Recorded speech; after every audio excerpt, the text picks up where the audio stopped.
If you're just getting started with stacking silver, stop what you're doing right now.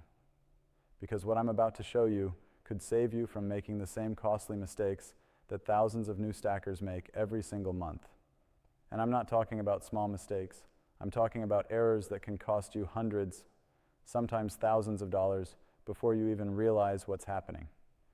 See, there's this trap that almost every beginner falls into. And the worst part? The people selling you silver won't tell you about it. Your local coin shop won't mention it. The big online dealers certainly aren't going to warn you, because frankly, they profit when you don't know any better. Let me tell you about someone I'll call Mike. Mike's a real person, though I've changed his name.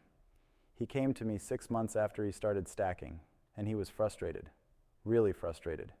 He'd spent over $15,000 building what he thought was a solid silver position. He'd been watching YouTube videos, reading forums, doing what he thought was research. And on paper, everything looked good. He had weight, he had ounces, he had silver. But here's what Mike didn't have. He didn't have liquidity, he didn't have flexibility. And when he actually tried to sell some of his stack to take advantage of a price spike, he discovered something that made his stomach drop. The premium he'd paid to acquire his silver, he was never getting that back, not even close. Mike had fallen into what I call the premium trap. And before we go any further, let me be crystal clear about something. This isn't about whether you should stack silver or not. Silver is an incredible wealth preservation tool. It's real money. It's been money for 5,000 years, and it'll be money long after the dollar is gone. This is about how you stack. Because the difference between stacking smart and stacking blind can literally be the difference between building real wealth and just accumulating expensive paperweights. Now, before I break down exactly what this trap is and how to avoid it, I want to mention something quickly. I've put together a free guide that covers the wealth protection strategies that thousands of American retirees are using right now. It's in the description below. No cost, no obligation, just real information that can help you protect what you've worked your whole life to build. Grab it if you want it. It's there for you. All right, let's get into this. The premium trap works like this. You're new to silver. You're excited. You've done some research. You understand why silver is important. And you're ready to start stacking. So you go online or you walk into a coin shop and you start looking at what's available. And this is where it gets interesting. You see generic rounds at one premium. You see government-issued coins at a higher premium. You see special edition pieces, limited mintage coins, proof sets, all at even higher premiums. And here's what happens in your mind. You start thinking, well, if I'm going to buy silver, I might as well buy the nice stuff, right? I might as well get the coins that look good, that have some collectability, that might appreciate beyond just the silver content. And that logic sounds reasonable. It really does, except it's based on a fundamental misunderstanding of what you're actually doing when you stack silver. See, when you buy a government-issued silver coin, let's say an American Silver Eagle, you're not just paying for an ounce of silver. You're paying for the minting process. You're paying for the government guarantee. You're paying for the recognizability. You're paying for the design. All of that gets baked into the premium. And right now, depending on market conditions, you might be paying anywhere from 30 to 50% over the spot price of silver just to own that particular coin. Now, is an American Silver Eagle a bad purchase? No, absolutely not. They're beautiful coins. They're highly liquid. They're recognized everywhere. But here's the question you need to ask yourself. Are you stacking silver to collect coins, or are you stacking silver to accumulate ounces? Because if your goal is to accumulate as many ounces of silver as possible with the money you have available, paying a 50% premium means you're getting 50% less silver. It's that simple. If you have $1,000 to spend and you buy silver at a 50% premium, you're getting the same amount of actual silver as someone who spent $667 on generic rounds. You just paid $333 for packaging. And look, I get it. There's something psychologically satisfying about owning recognizable coins. There's something that feels more official, more real, about having government-issued silver in your hand.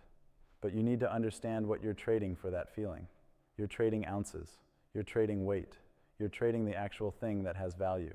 Let me give you another example. There's a guy I know, let's call him Tom. Tom started stacking around the same time as Mike. But Tom took a different approach. Tom decided he was going to focus purely on weight. He didn't care what the silver looked like. He didn't care if it had a fancy design or a government seal. He just wanted ounces. So while Mike was buying American Silver Eagles and Canadian Maple Leafs, Tom was buying generic rounds and bars from reputable mints. Same purity, same silver content. But Tom was paying premiums of 15 to 20% instead of 40 to 50%. Over the course of a year, both guys spent about $15,000. Mike ended up with roughly 250 ounces of silver. Tom ended up with over 350 ounces. Same money, same time period, but Tom has 100 more ounces of silver. And here's the kicker. When silver prices spiked and both of them decided to sell a portion of their stack, guess what happened? The dealer didn't care that Mike had American Silver Eagles. The dealer didn't pay him extra for the fancy packaging. The dealer looked at the silver content, checked the spot price, and made an offer based on weight. Tom got the same price per ounce that Mike got, but Tom had 100 more ounces to sell. That's real money. That's real wealth. And that's the difference between understanding what you're actually buying and just following what everyone else seems to be doing. Now, I can already hear some of you saying, but wait, don't government coins have better resale value? Don't they command higher premiums when you sell? And the answer is, sometimes. In certain markets, under certain conditions, yes, you might get a slightly better price for an American Silver Eagle than you would for a generic round, but that premium you get back is almost never as high as the premium you paid. Almost never. Think about it like buying a new car. The moment you drive it off the lot, it loses value. Not because it's a worse car, but because you paid retail and now you're selling wholesale. The same thing happens with high premium silver. You pay retail premiums to acquire it, but when you sell, you're selling into a wholesale market. The dealer needs to make money too. So that premium you paid, it evaporates. And here's something else that most new stackers don't realize. The premium you pay on silver isn't static. It changes based on market conditions. When silver prices are rising and demand is high, premiums tend to compress. When silver prices are falling and demand is low, premiums tend to expand.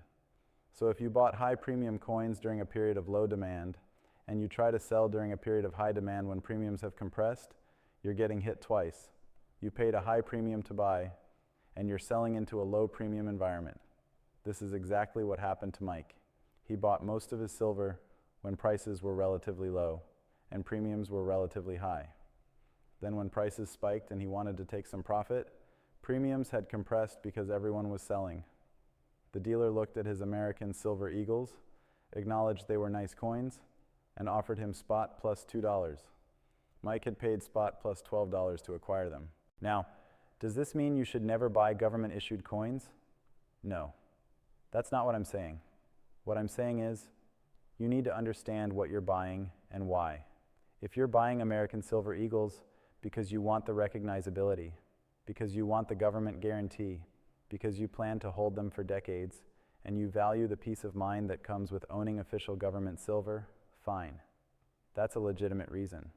But don't buy them thinking you're making a smart financial decision purely based on future resale value, because the math doesn't support that. Here's what I recommend for new stackers. Start with weight. Build your foundation with low premium silver. Generic rounds from reputable mints. Bars from recognized refiners. Focus on accumulating ounces. Get your stack to a size where you actually have meaningful wealth stored in physical silver. And then, if you want to add some government coins for diversification or personal preference, go ahead. But build the foundation first. Because here's the thing about silver. It's not just an investment. It's insurance. It's a hedge against currency devaluation, against inflation, against systemic financial risk. And when you're buying insurance, you want as much coverage as possible for the money you're spending. You don't pay extra for insurance that has a prettier certificate. You pay for coverage. Let me tell you about another trap that catches new stackers. The collectability trap. This is related to the premium trap, but it's slightly different. This is when you start buying silver based on mintage numbers, special designs, limited editions, all of that stuff. And again, there's nothing inherently wrong with collecting silver. But you need to be honest with yourself about what you're doing. If you're collecting, you're in a different game than stacking. Collecting is about rarity, about condition, about finding pieces that other collectors want. Stacking is about accumulating wealth in physical form. and the skills and strategies for each are completely different.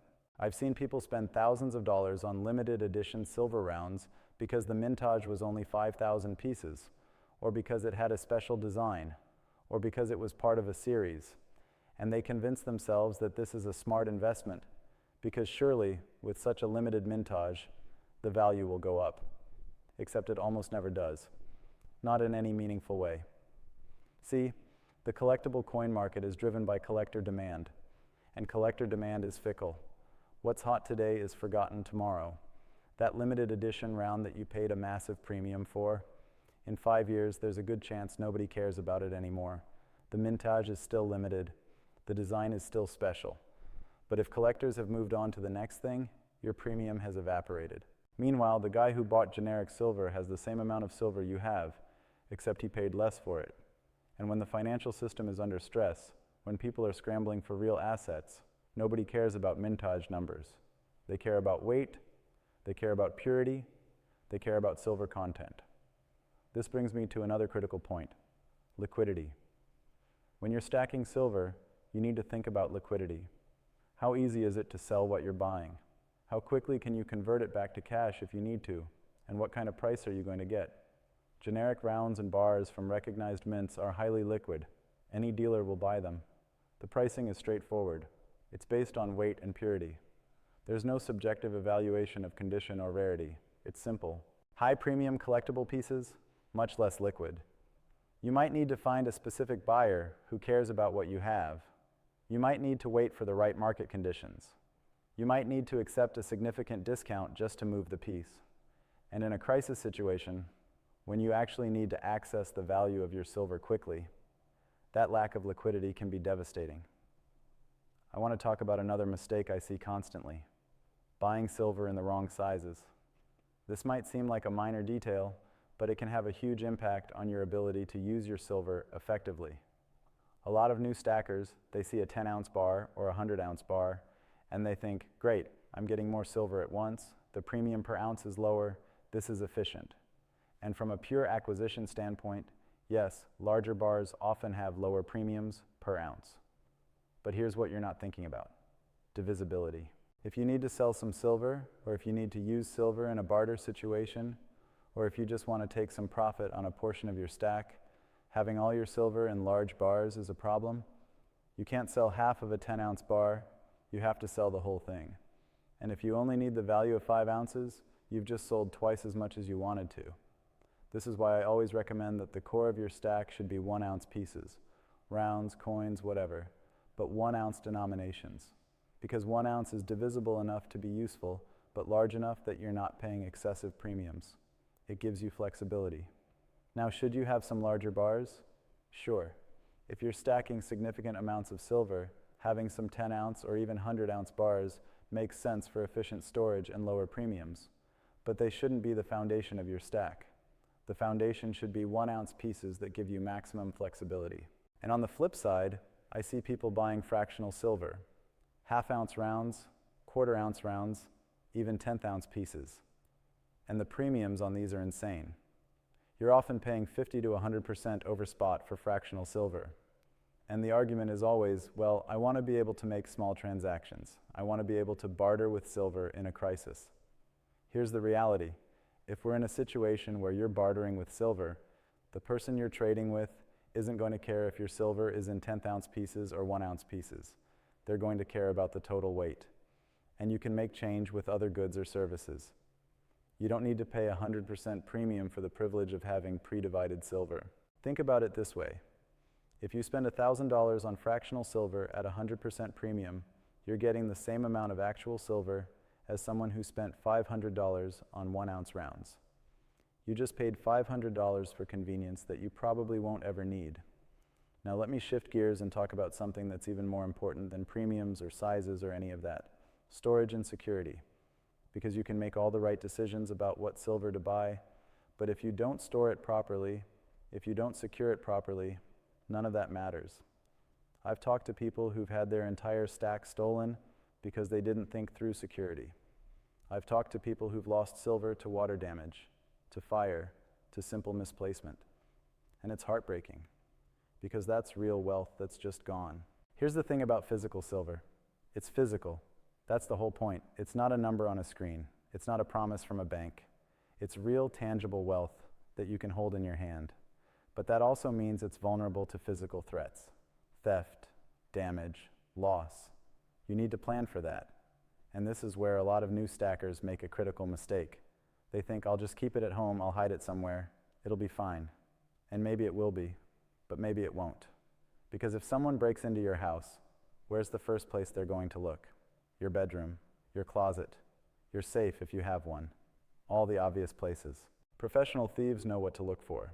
They know where people hide valuables. And if they have any reason to believe you own precious metals, they're going to tear your house apart looking for it.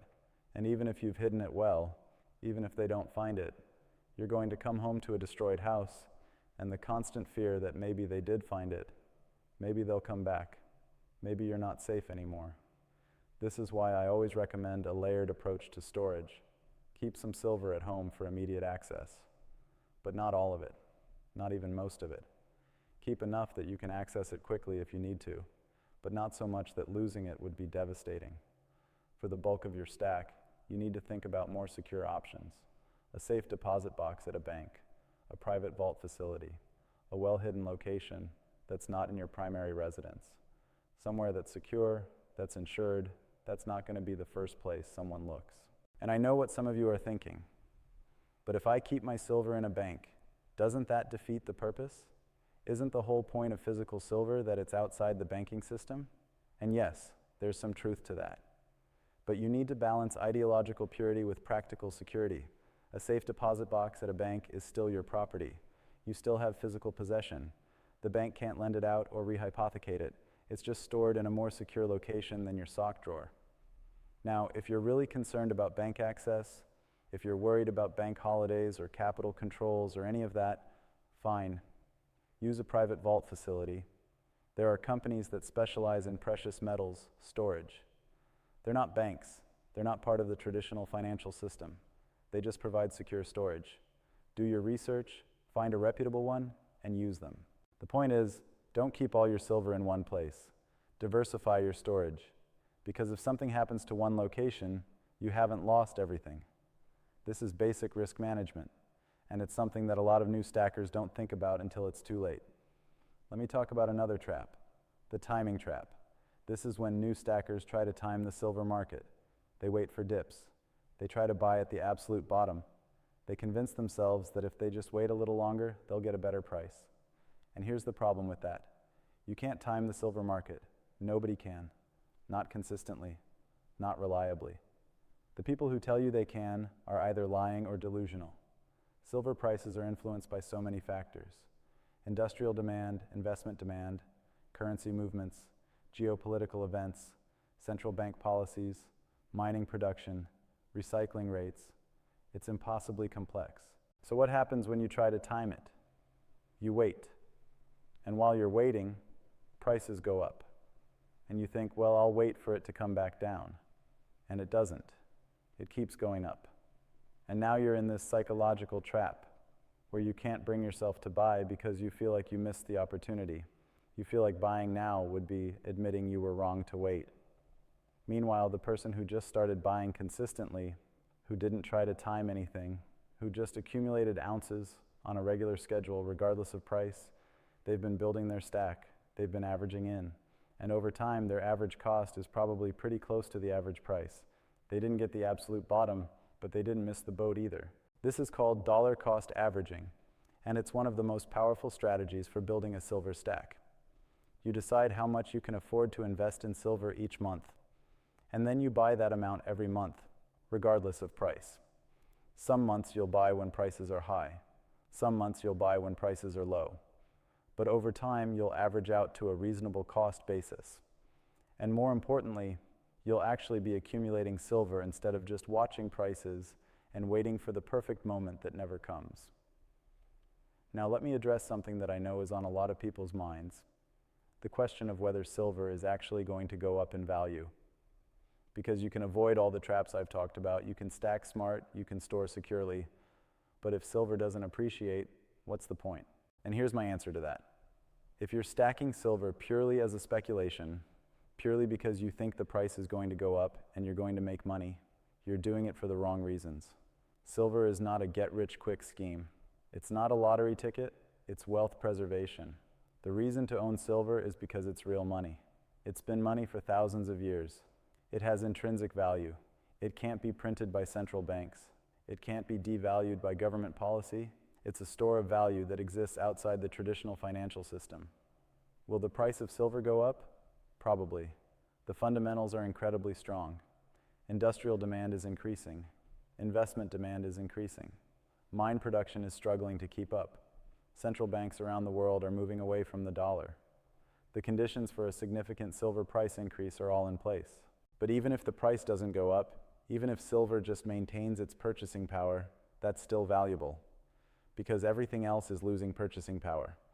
The dollar is losing purchasing power. Bonds are losing purchasing power.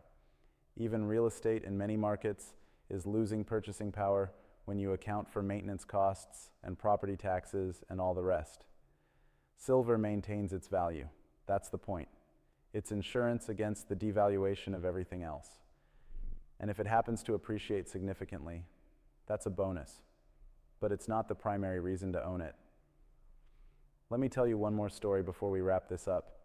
There's a guy I know, let's call him David. David started stacking silver about 10 years ago. He didn't have a lot of money. He was working a regular job, supporting a family, living paycheck to paycheck like most people. But he decided he was going to put $50 a month into silver. Just $50. That's it. He didn't try to time the market. He didn't chase premiums. He didn't buy collectibles. He just bought generic silver rounds every month, $50 worth. Some months that was 2 ounces. Some months it was 3 ounces. Depended on the price. But he was consistent. 10 years later, David has over 300 ounces of silver. He's got real wealth stored in physical form. Wealth that's outside the banking system, that can't be seized or frozen or devalued by government policy. And he built it $50 at a time. That's the power of consistency. That's the power of stacking smart. You don't need to be rich. You don't need to make perfect decisions. You just need to be consistent, avoid the traps, and focus on accumulating ounces. Now, before we close out, I want to mention something for those of you who are thinking about your retirement. If you're sitting on retirement accounts, IRAs, 401ks, and you're concerned about the direction of the economy, about inflation, about the stability of the financial system, there are ways to get physical precious metals into those accounts. It's called a gold IRA, and it allows you to hold physical gold and silver in a tax-advantaged retirement account. I've put together information on how this works. It's in the description. If you've got significant retirement savings and you want to explore options for protecting that wealth with physical metals, check it out. It's worth understanding your options, especially in the current economic environment. The bottom line is this: silver stacking is one of the smartest things you can do to protect your wealth. But like anything else, there's a right way to do it and a wrong way. The wrong way costs you money, costs you ounces, and leaves you vulnerable. The right way builds real wealth, gives you security, and positions you to weather whatever economic storms are coming. Avoid the premium trap. Don't chase collectibles. Focus on weight. Buy in divisible sizes. Store securely. Be consistent. And don't try to time the market. Do those things, and you'll be ahead of 90% of stackers out there. And if you've made it this far, if you've watched this whole video, I want to offer you something. That free guide I mentioned earlier, it's in the description. But for those of you who've stuck with me to the end, there's something else. If you're an American retiree with at least $100,000 in retirement accounts, you can schedule a free one-on-one educational web conference. No obligation, no sales pitch. Just education on how to protect your retirement savings with physical precious metals. Mention you watch this video and you'll get access. It's only available to qualified individuals, but if that's you, take advantage of it. The world is changing. The financial system is under stress.